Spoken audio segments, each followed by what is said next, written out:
મિત્રો, આ વિડીયો તમારા માટે એટલા માટે ખૂબ જ કામનો રહેવાનો છે, કારણ કે આ વિડીયોના માધ્યમમાં માત્ર આપણે માવઠા વિશે વાત નથી કરવાની, પરંતુ આવનારા દિવસોમાં ગુજરાતના હવામાનમાં શું થવાનું છે એટલું જ નહીં, ગુજરાત રાજ્યના હવામાનની સાથે સાથે વરસાદ, ઠંડી, શિયાળો, બધી જ હવામાનને લગતી તમામ માહિતી જે છે તે આપણે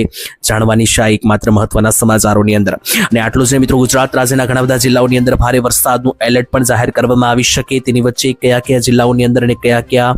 તાલુકાઓની અંદર જે છે તે આવનારી કલાકોની અંદર વરસાદ પડી શકે, કમોસમી માવઠાઓ પડી શકે, તેના વિશે વાત કરવાની છે, કારણ કે દરિયાકાંઠા લાગુના વિસ્તારોથી જે છે તે ગુજરાત રાજ્ય ઉપર હવે જે છે તે મિત્રો આ WD એટલે કે વેસ્ટર્ન ડિસ્ટર્બન્સનો ઘેરાવો જે છે તે પસાર થવાની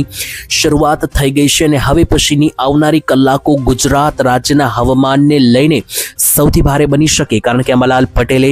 પહેલેથી આગાહી આપેલી હતી કે ગુજરાત રાજ્યની અંદર જે છે તે આવનારી 1 તારીખથી લઈને 5 તારીખ દરમિયાન એટલે કે 1 ફેબ્રુઆરીથી લઈને 5 ફેબ્રુઆરી દરમિયાન જે છે તે માવઠાઓ જોવા મળશે, નવો રાઉન્ડ પડી શકે. તેની વચ્ચે મિત્રો આગાહી ક્યાંક ને ક્યાંક સાચી પડતી જોવા મળી રહી છે, કારણ કે અતિ ભારે કાળા ડિબાંગ ખૂંખાર વાદળો જે છે તે ગુજરાત રાજ્ય તરફ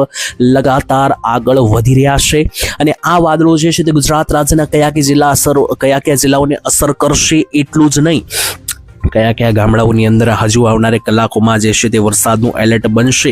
કયા કયા ભાગોમાં માવઠા ભૂકા બોલાવશે, બધી માહિતી જાણવાની છે. તો મિત્રો, માહિતી જે છે તે આગળ વધીએ એ પહેલાં તમને માહિતીની અંદર વાત કરીએ. સૌથી પહેલાં તમે જો આ ચેનલને સબસ્ક્રાઇબ નથી કરી તો મિત્રો ચેનલ સબસ્ક્રાઇબ કરી લેજો, કે જેનાથી તમને દરરોજ સવારે તાજા ફ્રેશ નવા હવામાન સમાચાર મળી જાય. જેમાં મિત્રો આજના વિડીયોમાં આપણે વાત કરવાની છે આજે 31 તારીખ અને શનિવાર, તો આજે વહેલી સવારથી લઈને બપોર પછીથી લઈને મોડી રાતના 12 વાગ્યા સુધી ગુજરાતમાં કઈ કઈ જગ્યાએ